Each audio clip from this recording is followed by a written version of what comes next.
Here's a list of some important historical events that happened on May 10. Nelson Mandela becomes South Africa's president 1994. On May 10, 1994, Nelson Mandela was sworn in as South Africa's first black president. After spending 27 years in prison, Mandela led the country out of apartheid, a system of racial segregation. His election was a symbol of hope, peace, and unity for millions. The inauguration was held in Pretoria and attended by world leaders. Mandela promised to build a new nation based on equality. It was a proud and emotional moment for South Africa. The first Transcontinental Railroad is completed 1869. May 10, 1869, marked a huge achievement in U.S. history, the completion of the first Transcontinental Railroad. Workers from the Central Pacific and Union Pacific Railroads met at Promontory Summit, Utah. A golden spike was driven into the final tide to celebrate the moment. This railroad connected the east and west coasts of America for the first time. It made travel and shipping much faster and easier. The event helped shape the modern United States.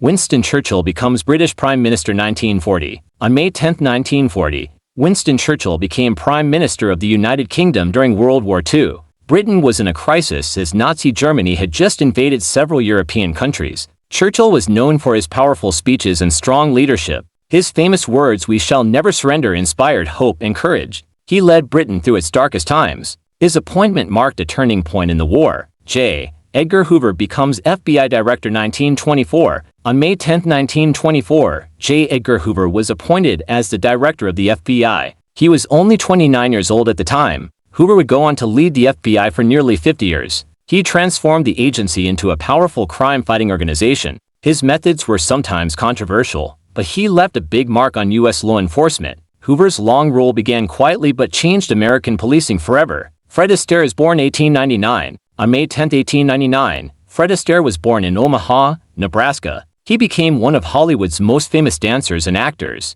With his smooth moves and charm, he lit up the screen in musicals like Top Hat and Swing Time. Astaire danced with top stars like Ginger Rogers and amazed audiences around the world. His career lasted over 70 years. Even today, he's remembered as a dance legend. If you enjoyed this video, please like it and subscribe to our channel for more interesting content. Don't forget to turn on the notification bell so you never miss a new video. We'd also love to hear from you, so leave a comment below and share your thoughts. Thanks for watching.